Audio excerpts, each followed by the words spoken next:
एक बार की बात है, एक बहुत बड़ी आर्ट गैलरी ने कॉन्टेस्ट डिक्लेयर किया। उसमें उन्होंने अनाउंस किया कि जो भी पेंटर पीस को डिपिक्ट करने वाली वर्ल्ड की सबसे अच्छी पेंटिंग बनाएगा उसको $10 मिलियन का इनाम मिलेगा। यह बात पूरी दुनिया में फैल गई और पूरी दुनिया से हजारों पेंटर्स ने अपनी अपनी पेंटिंग भेजी उस कॉन्टेस्ट में पार्टिसिपेट करने के लिए। उन हजारों पेंटिंग्स में से जो इस कॉन्टेस्ट के जजेस थे उन्होंने फाइनली 100 पेंटिंग्स को शॉर्टलिस्ट किया और उन 100 पेंटिंग्स की एक एग्जीबिशन लगाई। उस एग्जीबिशन में इन सारे पेंटर्स को तो इनवाइट किया ही किया, साथ ही साथ मीडिया वाले भी बैठे हुए थे और मीडिया वालों के साथ हजारों लोगों की भीड़ भी जमा थी। क्योंकि प्राइज अमाउंट इतना बड़ा था तो सबका इंटरेस्ट था ये जानने में कि कौन जीतेगा, कि वो पेंटिंग कैसी होगी और कौन वो पेंटर होगा जिसको इतना बड़ा अमाउंट मिलेगा। फाइनली वो दिन आ ही गया। वहां पर सारी ही पेंटिंग्स देखने लायक थी और एक से बढ़कर एक थी। उसमें से कुछ पेंटिंग्स थी जहां पर सबसे ज्यादा भीड़ थी। जैसे एक पेंटिंग थी जहां पर एक बिल्कुल साफ पानी की नदी बह रही थी जिसके पीछे कुछ पहाड़ थे, उसके ऊपर बर्फ जमी हुई थी और पीछे से सनराइज हो रहा था। एक और पेंटिंग थी जहां पर पेंटर ने पीस को डिपिक्ट किया था फुल मून नाइट के थ्रू, यानी कि एक बिल्कुल पीसफुल लेक थी जिसका पानी बिल्कुल स्टिल था, इतना स्टिल कि उसके अंदर आप रिफ्लेक्शन देख सकते थे आसपास में जो भी कुछ था उसका, बिल्कुल एक मिरर की तरह। और बिल्कुल डार्क आसमान में कुछ तारे चमक रहे थे और एक चांद चमक रहा था।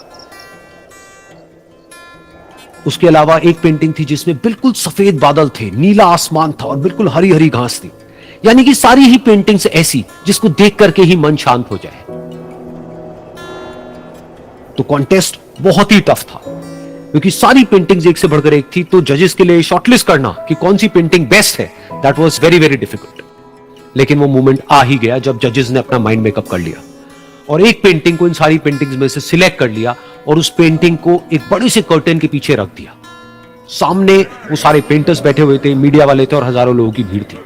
सबकी क्यूरियोसिटी बढ़ती चली जा रही थी क्योंकि अमाउंट बहुत बड़ा था।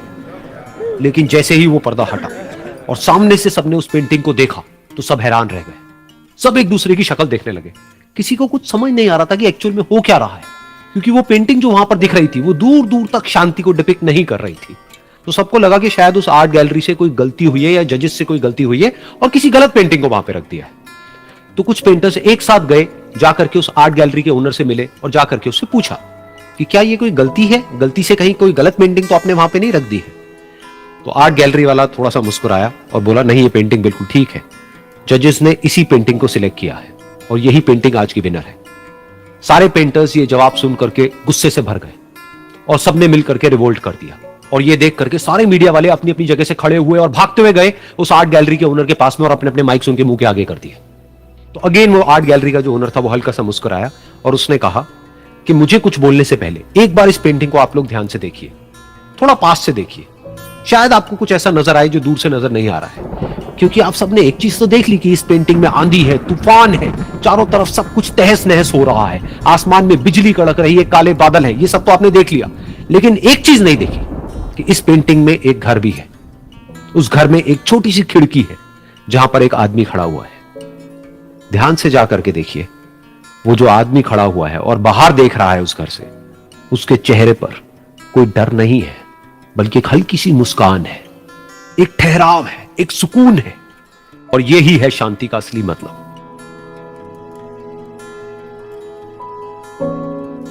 यानी कि शांति का मतलब यह नहीं है कि हमारे बाहर सब कुछ शांत है और फिर हम शांत हैं, क्योंकि वो टेम्पररी है।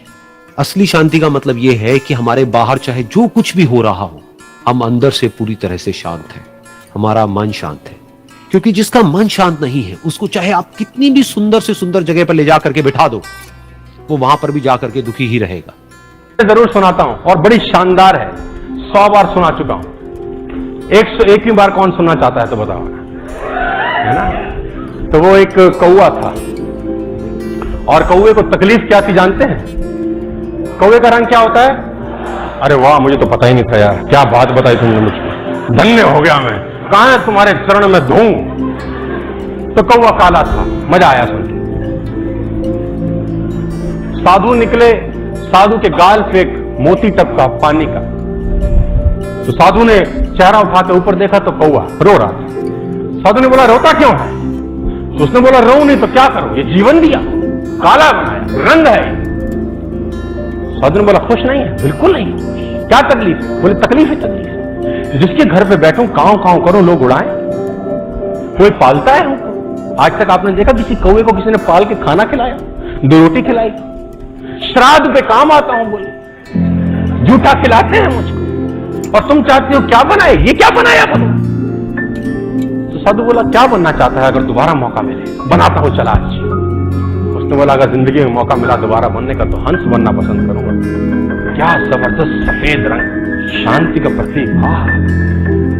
साधु ने बोला आज बनाया तुझे हंस, लेकिन एक वादा है, जाके एक बार हंस से मिला।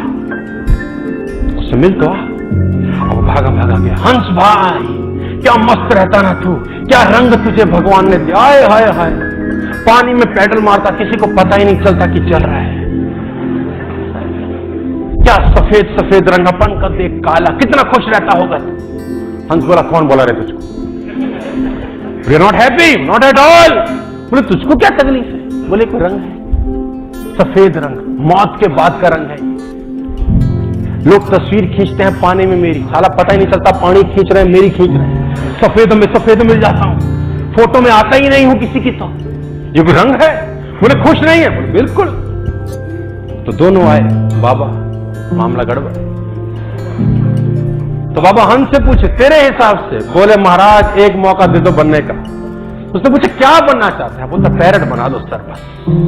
क्या चोंच, क्या रंग, लोग पालते हैं उसको, मिट्ठू मिट्ठू बुलाते, बोलता है अरे बना दो प्रभु एक बार। भगवान ने बोला बनाया, एक शर्त है, जाके एक बार मिला। अभी दोनों भागे भागे पैरट को ढूंढे। अब एक जंगल में एक पेड़ पे बहुत सारे तोते रहते। अब वो तोते ढूंढ रहे, तोते कहां है, तोते कहां है। उस पेड़ के 3-4 चक्कर लगाए, फाइनली तोता मिला। तोता भाई क्या मस्त जिंदगी रहता है, अरे मिट्ठू मियां क्या मस्त जिंदगी है तेरा, कितना खुश रहता है, क्या सुरा लाल लाल सुर्ख तेरे चोंच, आहा क्या तेरा जिस्म, क्या तेरे पर, लोग तुझे पालते हैं, अरे तुझे क्या क्या नहीं खिलाते हैं, तेरे को बादाम तक लोग खिलाते हैं, काजू, अरे क्या खुश रहता होगा ना, क्या मस्त तेरा जिंदगी। तो तब बोला कौन बोला रे? बोले तू भी खुश नहीं है? बोले बिल्कुल। बोले तुझे क्या तकलीफ? बोला तकलीफ ये है बेटा कि तुम 4 चक्कर लगा गए, हरे में हरा तुमको दिखता नहीं था मैं, ये कोई रंग है साला, पेड़ में मिल जाता हूं। तो तीनों आए महाराज। महाराज बोला हाँ भाई तोते। बोले महाराज एक मौका दे दो, वो बना दो बस।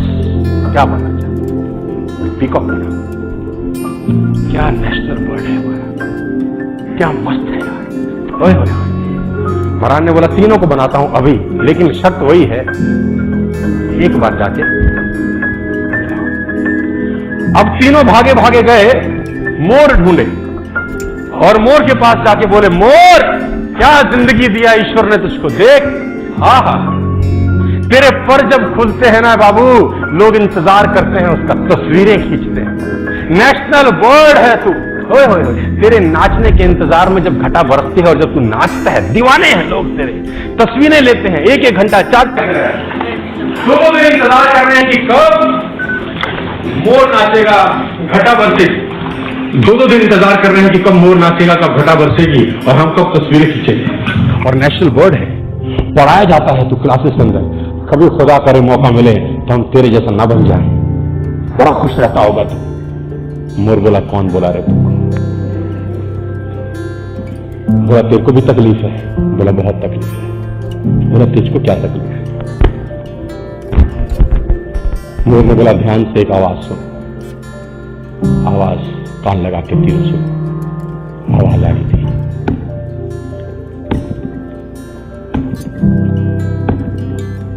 तुमने कहा हाँ कुछ आवाज आ रही है, क्या है? उसने बोला और ध्यान से सुनो, आवाज पास आ रही है। हाँ क्या है? बोला शिकारी है।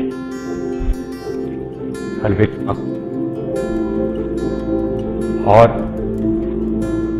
मां को मार डाला, एक एक पंख नोचा गया है उसके जिस्म से, और ये पूरे शहर में, पूरे देश में बेचा जाएगा, लोग अपने घरों में लगाएंगे, और के बाद मर।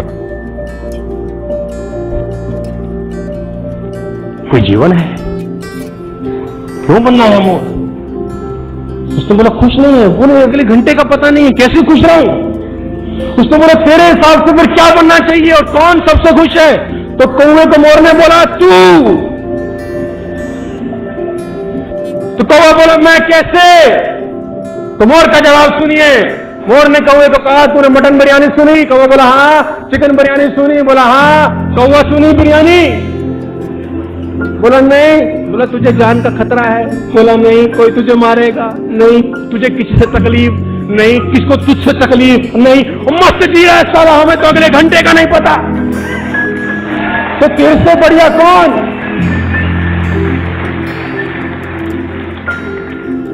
तो आप जो हैं, जिस अवस्था में, जिस रंग के साथ हैं, मस्त हैं, किसी से अपनी तुलना मत करो। तुम्हारे दुनिया में जितने लोग कामयाब हैं, उन्होंने अकेले रह के अपनी ऊर्जा को केंद्रित किया है। अकेले रह के अपनी ऊर्जा को केंद्रित किया है। इस दुनिया में जितने लोग महान बने, उन्होंने अपने ऊपर टाइम स्पेंड किया है, अपने ऊपर एक्सपेंसिव खर्चा किया है, अपनी जिंदगी को डेवलप करने के लिए, अपना खुद का निर्माण करने के लिए। अकेला रहना पड़ सकता है और थोड़ा महंगा पड़ सकता है, लेकिन बलिदान मांगता है। आप खुद का निर्माण करना चाहते हैं? रीइन्वेंट करना चाहते हैं अपने आप को?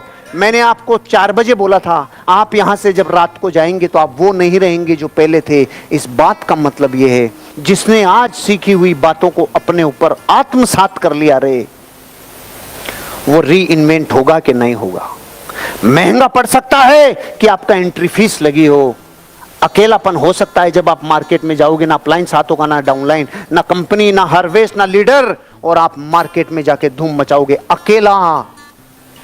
ये 2 ही शर्तें हैं जिंदगी में रीइन्वेंट करने की, अकेला होना और बलिदान। अकेला होना और महंगा पड़ना, ये 2 बलिदान क्या देने के लिए तैयार हो?